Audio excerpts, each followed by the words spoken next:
할렐루야! 할렐루야! 지난 한 주간도 평안하셨습니까? 지난 한 주간도 건강하셨습니까? 지난 한 주간도 행복하셨습니까? 자, 오늘 여러분들 기분이 어떻습니까? 좋으십니까? 행복한 마음으로 이 자리에 오신 줄로 믿습니다. 2013년 6월 9일 국민일보 겨자씨에 기고된 행복에 대한 기사를 여러분들에게 소개해 드릴까 합니다. 영국 런던 타임즈에서 영국인들을 상대로 이런 조사를 했다고 합니다. 가장 행복한 사람은 어떤 사람인가? 자, 그 1위가 무엇이었느냐? 바로 모래성을 막 완성한 어린아이였다 그럽니다. 자, 그럼 2위가 무엇이었을까요? 아이의 목욕을 다 마치고 난 어머니의 얼굴. 그리고 세 번째는 무엇일까요? 세밀한 공예품을 만족스럽게 완성하고 휘파람을 부는 목공이 차지했습니다. 그리고 마지막 4위는 무엇이었느냐? 어려운 수술을 성공하고 막 한 생명을 구한 의사, 그가 가장 행복한 사람이었다라고 조사되었다라는 것입니다. 이 조사를 통해 우리가 기억해야 할 것이 무엇이겠습니까? 행복은 멀리 있는 게 아니더라고요. 우리와 늘 가까이 있는 것이고, 우리가 보지를 못해서 그러는 거지, 행복은 우리와 늘 함께합니다. 믿으시면 아멘. 자, 여기에다가요, 저는 한 가지 더 덧붙이고 싶습니다. 5위가 뭐냐? 바로 삼성교회에서 은혜롭게 예배드리는 믿음의 사람들. 아멘. 자, 우리를 행복하게 만드는 일은 언제나 우리 가까이에 있습니다. 그리고 우리 안에 행복이 있습니다. 아멘. 구약의 말씀을 보시면 이스라엘 백성들을 이끌고 가나안 땅을 향해서 40년 동안 이 멀고 먼 광야의 길을 걸어왔던 모세가 가나안 땅이 보이는 그 언덕에 서서 이스라엘 백성들에게 이렇게 외치고 있습니다. 이스라엘이여, 너는 행복한 사람이로다. 여호와의 구원을 너같이 얻은 백성이 누구냐? 그는 너를 돕는 방패시요 내 영광의 칼이시로다. 내 대적이 내게 복종하리니 내가 그들의 높은 곳을 밟으리로다. 아멘. 여러분들 잘 들으십시오. 하나님의 구원을 받아 하늘 백성이 된 우리 이스라엘 백성들, 그들은 세상에서 가장 행복한 사람들이었습니다. 비록 40년의 험난한 광야의 길에서도 하나님이 그들의 방패가 되어주셨습니다. 그들의 영광의 칼이 되어주셨습니다.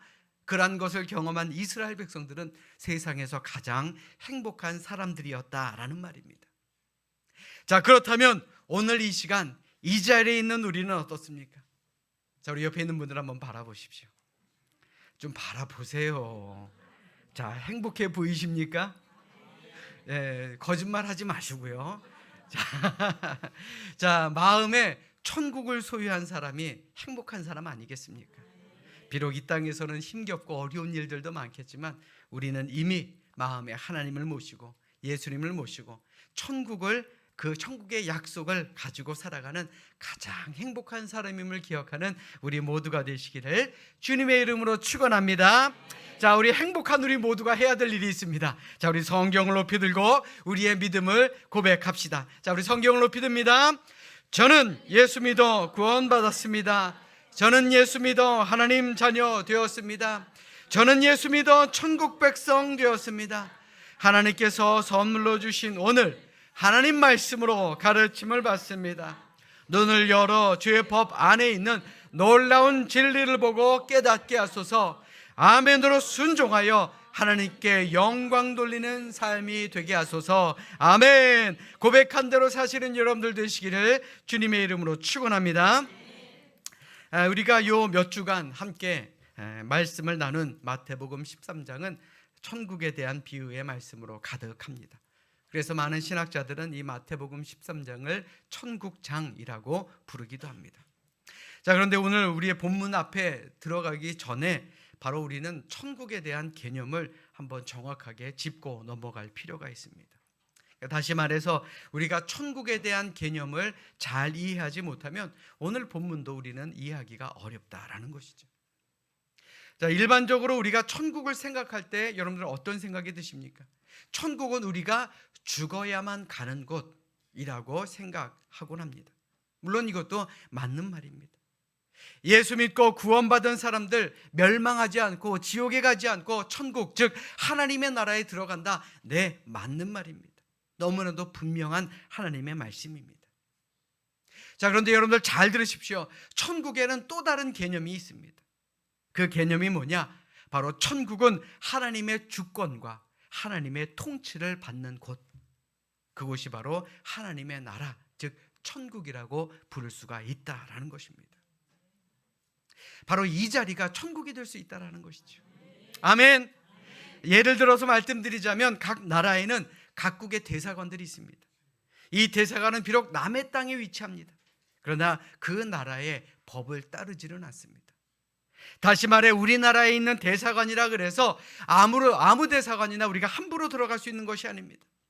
더욱인다나 경찰과 같은 공권력도 함부로 할 수가 없는 그러한 치외법권이라는 말입니다.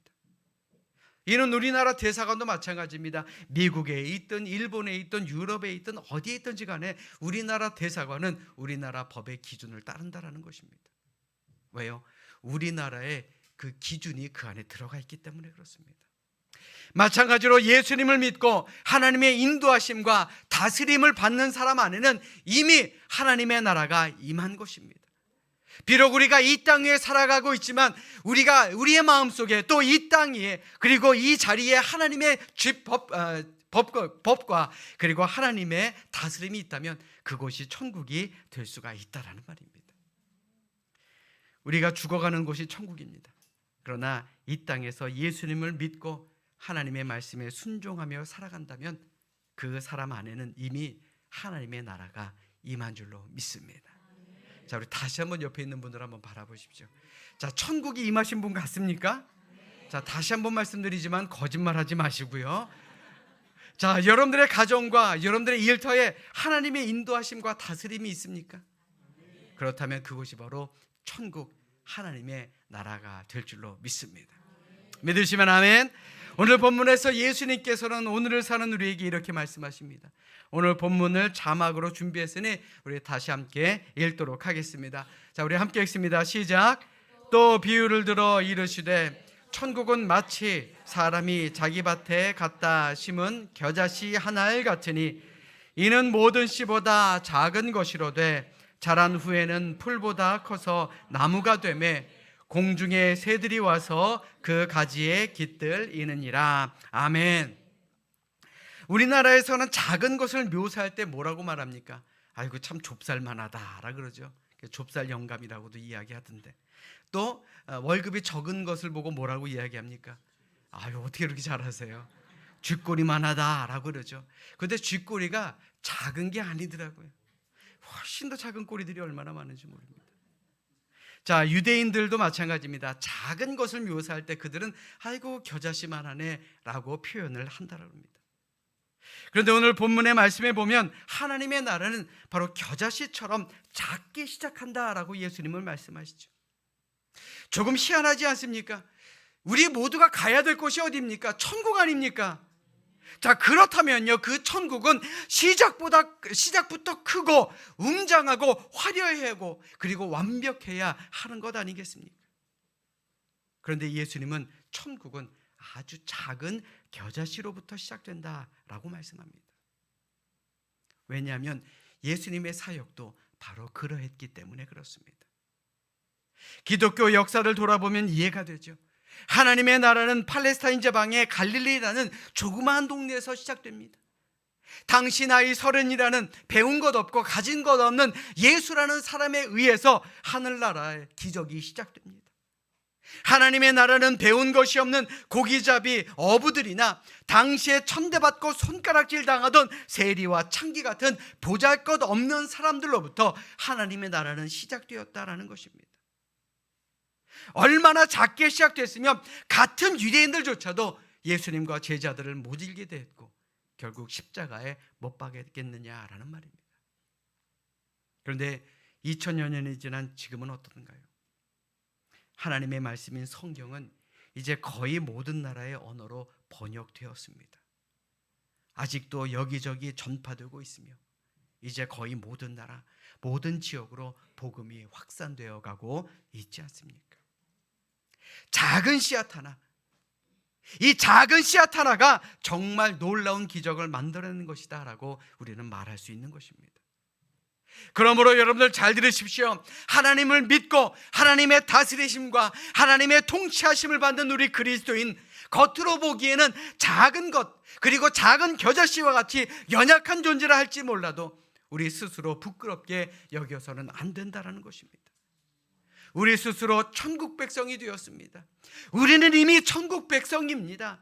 그러므로 그것에 기뻐하시고 우리가 살아가고 있는 이 모든 세상에 천국을 알리는 그러한 의무가 우리에게 있음을 기억하는 우리 모두가 될 수 있기를 주님의 이름으로 간절히 축원합니다.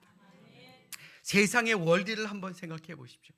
세상은 크고 화려한 것을 좋아합니다. 큰 것이 좋다 그러죠. 그리고 이왕이면 다홍치만 하고 좋은 것, 화려한 것을 택합니다. 그래서 그런지 우리나라 이름에 앞에도 보면요, 큰 대자를 붙이죠. 그냥 한국이 아닙니다. 대한민국입니다. 왕도 그냥 왕이 아닙니다. 큰 대자를 붙입니다. 양평대군, 수양대군, 세종대왕. 나라는 조그만데 큰 사람들이 많은가 봐요. 심지어 길도 어떻습니까? 대로, 큰 길이라는 이름을 붙입니다. 무슨 로가 아니라 강남대로, 양재대로. 다리 이름은 어떻습니까? 다리 이름도 큰 대자를 붙이죠. 한강대교, 성수대교, 잠실대교. 참 대자를 많이 붙이는 것 같습니다. 이러한 것들이 우리에게 무엇을 의미합니까? 세상에서 작은 것은 곧 좋지 않다라고 생각한다라는 것입니다. 그러나 세상에서는 작은 것을 무시하지만 성경은 정반대의 원리를 우리에게 말씀하고 있습니다. 성경을 보십시오. 낮아지면 하나님께서 높이신다 그랬습니다. 나중된 자가 먼저 된다라 그랬죠. 약한 자로 하여금 강한 자를 부끄럽게 만든다 그랬습니다. 이것이 성경의 원리 아니든가요? 하나님께 아름답게 또 크게 쓰임받았던 인물들을 한번 생각해 보십시오. 그들이 잘나서입니까? 그들이 좋은 조건을 가졌기 때문에 하나님께 쓰임받았겠습니까? 결코 아닙니다. 신약 성경의 가장 첫 번째를 기록할 수 있었던 영광을 얻은 마태라는 사람도 한번 생각해 보십시오. 그는 당시에 탐관오리라고 생각할 수 있는 세리 출신이었습니다. 예수님을 만나 자신의 삶이 바뀌었던 삭개오도 바로 세리 출신이었습니다. 게다가 그는 키가 작은 핸디캡도 가지고 있었던 사람입니다. 또 예수님의 수제자 베드로는 어떻습니까? 배운 것 없이 마음만 급한 뱃사람 아니었습니까? 수가성의 우물가 여인은 어땠습니까? 남편을 5번이나 바꾸고 동네 사람들로부터 따돌림을 당했던 그런 여인 아니었습니까? 그러나 하나님께서 그들을 쓰시니 그들은 놀라운 기적을 일으키더라라는 것입니다. 주님께 쓰임을 받았던 사람들, 하찮은 겨자씨처럼 별로 내세울 것이 없는 사람들이었습니다. 그럼에도 불구하고 그들이 예수님을 만났을 때, 예수 그리스도의 말씀을 들었을 때, 예수 그리스도의 손을 붙잡았을 때, 그들이 성령의 능력을 받았을 때, 그들은 하나님께 귀하게 쓰임을 받은 것입니다. 세상이 그들을 감당하지 못한 그런 큰 사람이 되었다는 것이죠. 세상을 복음으로 뒤집어 엎는 거룩한 복음의 혁명군이 될 수 있었던 것입니다. 그러므로 오늘을 사는 우리도 마찬가지입니다. 우리 한 사람 한 사람 보면 겨자씨처럼 연약해 보입니다. 그러나 우리 스스로 부끄럽게 여기지 맙시다. 주님을 믿는 주님의 사람, 특별한 사람 아닙니까? 우리 모두는 특별한 사람일 줄로 믿습니다. 자, 우리 옆에 있는 분들 한번 바라보십시오. 너무나도 특별한 분 아닙니까? 아멘. 자, 우리는 VIP예요. VIP. 아멘. 자, 우리 옆에 있는 분들과 이렇게 인사합니다. 제게 참 특별한 분이십니다. 자, 사람에게만 특별하면 안 되겠죠. 자, 우리 옆에 있는 분들 다시 한번 바라보면서 하나님께 참 특별한 분이십니다. 그래요. 우리 모두는요, 하나님과 사람 앞에 너무나도 특별한 사람들입니다.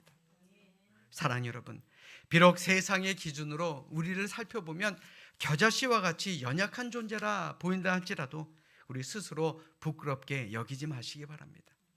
아이고, 내가 나이가 많아요. 아이고 목사님, 내가 배운 것이 적어요. 아이고 목사님, 제가 아는 것이 없습니다. 제가 가진 것이 적습니다. 아니요, 주눅 들지 마십시오. 이 자리에서 우리가 함께 천국을 꿈꾸는 것만으로도 우리는 서로에게 또한 하나님께 특별한 사람임을 기억하시고 우리 안에 엄청난 가능성이 있으며 무궁무진한 잠재력이 있음을 깨닫는 우리 믿음의 성도들 될 수 있기를 이 시간 주님의 이름으로 간절히 축원합니다. 아멘. 자, 우리 따라서 합니다. 더 큰 꿈을 꿉시다. 자, 어떤 꿈이요? 그렇죠. 큰 꿈도 더 큰 꿈을 꿉시다. 아멘. 오늘 본문에서 예수님께서 이 겨자씨에 대해서 말씀하시는 것은 그저 작다라는 이유만으로 비유의 말씀을 들어 쓰신 것이 아닙니다. 우리 주변을 돌아봐도 작은 것들은 얼마나 많습니까? 모래알도 작고요, 먼지도 작습니다. 그런데 그것들과 겨자씨가 다른 것이 있다면 바로 생명력입니다. 모래나 먼지 아무리 정성을 다해서 땅속에 심고 최선을 다해 물을 준다 그래도요, 생명이 자라나지 않습니다. 이미 죽은 것이기 때문에 그렇습니다. 그러나 겨자씨는 다르죠. 그 안에는 생명력이 있습니다. 비록 작은 씨라 할지라도 생명력이 있기 때문에 싹이 나고 자라난다라는 것입니다. 비록 작은 것의 대명사가 된 겨자씨라 할지라도 작은 씨 하나를 심었을 때 그 씨는 끝내 나무로 성장하게 됩니다. 보통 1.5m까지 자라는 것은 기본이고요. 또 어떤 나무는 높이가 3m에서 약 4m에 이를 만큼 그렇게 자라나서 새들이 날아와서 그것을 안식처로 삼을 만큼 큰 나무가 된다 그럽니다. 이것이 우리에게 가르쳐주는 것이 무엇입니까? 천국은 비록 지금 당장은 겨자씨만큼 작지만 그 안에는 생명력이 있기 때문에 엄청난 역사를 일으킨다라는 것을 우리에게 말씀하고 있는 것 아니겠습니까? 이는 우리의 삶도 그렇고요, 우리의 가정과 일터도 그렇습니다. 우리의 교회도 그렇게 되어야 하는 것입니다. 여러분들의 가정과 일터, 우리 교회에 생명력이 있습니까? 이럴 때 아멘 해야지 언제 아멘 할 거예요? 생명력이 있으십니까? 아멘. 믿음대로 될 줄로 믿습니다. 자, 우리 교회 주보 첫 페이지를 유심히 보신 분들은 잘 아실 겁니다. 자, 이제 다들 보시더라고요. 일부 예배도 보십니다. 자, 우리 교회 설립일이 언제인지 아십니까? 1970년 4월 15일입니다. 지난 주일이 설립 52주년이었습니다. 와, 벌써 그렇게 됐나라고 하시는 분들도 계실 거고, 야, 그동안 잘 버티고 잘 견뎠네 하시는 분들도 계실 것입니다. 혹은 어떤 분들은 아니 50년이 지났는데 아직도 교회가 참 여전하다라고 말씀하시는 그런 분들도 계실 것입니다. 자, 제가 가장 싫어하는 말이 있어요. 우리 교회 처음 오시는 분들 중에 교회 오셔서 저에게 이런 말씀을 하시는 분이 계십니다. 아이고 목사님, 이 교회가요, 제가 어렸을 때 시골에서 다니던 그런 교회 같아요 라고 이야기를 하시는 분들 계시더라고요. 이해는 합니다. 그런데 그 말을 들으면 되게 화가 나요. 왜냐하면 우리 교회가 그냥 겉으로 보기에는 조금 작지, 교회 안의 시스템은요, 우리 고향 지방의 많은 교회들이 부러워하는 올 디지털 시스템입니다. 이렇게 하면 해야죠. 그저 크기만 보고 하시는 말씀이구나 라고 생각하고 넘어가기는 하지만, 여러분 한번 생각해 보십시오. 우리 교회요, 고향 지방의 어느 교회보다 가능성이 있는 좋은 교회입니다. 아멘. 믿음대로 될 줄로 믿습니다. 저는 확신합니다. 우리 교회에 생명력이 있기 때문에, 우리 교회에 꿈이 있기 때문에 지난 50여 년의 발전보다 이후로 앞으로 있을 50년의 발전 훨씬 더 크고 위대할 것이다 라는 믿음 말입니다. 저에게 있습니다. 지금 당장은 작은 것처럼 느껴진다 할지라도 우리 교회 꿈이 있는 교회입니다. 우리 교회 생명력이 있는 교회입니다. 더 큰 천국의 기적을 이루는 그런 교회가 될 줄로 확신합니다. 이제 새로운 성전을 건축하면 할 수 있는 것들이 더 많아지는 그런 교회가 될 줄로 믿습니다. 이 꿈이, 이 믿음이 단지 담임 목사만의 믿음이 되지 않도록 우리 모두가 함께 꿈을 꾸고 기적을 만들어 나아가는 우리 모두가 될 수 있기를 주님의 이름으로 축원합니다. 자, 우리 옆에 있는 분들에게 이렇게 알려줍시다. 기적은 이루어집니다. 그래요. 믿음 잃지 않고요, 우리가 기도하면 기적은 반드시 하나님께서 이루어 주실 줄로 믿습니다. 아멘. 자, 우리 다시 한번 따라서 하겠습니다. 주위에 영향을 끼치며 삽시다. 자, 우리 모두는요, 생명력이 있는 교회, 미래가 있는 교회, 내일이 있는 교회이기 때문에 주위에 영향력을 미치며 살아가야 하는 것입니다. 예수님은 우리 그리스도인들은 비록 겨자씨와 같은 연약한 존재지만 점점 창대하게 되어 주변에 거룩한 영향을 미치게 될 것을 기대하셨습니다. 그것이 오늘 32절의 말씀입니다. 자, 우리 자막으로 준비했으니 우리 같이 합독하겠습니다. 자, 우리 32절의 말씀 함께 읽습니다. 시작. 이는 모든 씨보다 작은 것이로되 자란 후에는 풀보다 커서 나무가 되매 공중의 새들이 와서 그 가지에 깃들이느니라. 아멘.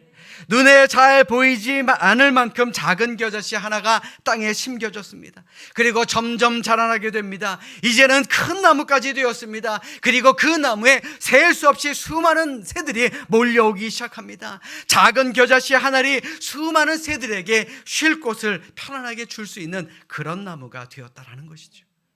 바로 천국이 그런 곳이다라는 것입니다. 이 이야기는 우리에게 중요한 한 가지 교훈을 깨닫게 합니다. 우리 그리스도인들은 주위에 복을 나누어 주는 좋은 영향력을 미치며 살아가는 사람이 되어야 한다라는 것입니다. 이것이 기독교의 축복관과 세상의 축복관과의 차이점입니다. 세상의 기준은 어떻습니까? 열심히 일해라. 그래서 내가 내 가족이 잘 먹고 잘 살면 그만이다. 누가 뭐라 그럴 수 없습니다. 이게 맞는 말입니다. 그런데 기독교의 기준은 어떻습니까? 하나님께서 나에게, 우리 가정에게 많은 축복을 주셨으면 그 복으로 이웃을 섬기라. 이것이 바로 기독교의 축복관입니다. 세상 사람들은 말합니다. 공부해서 남주냐?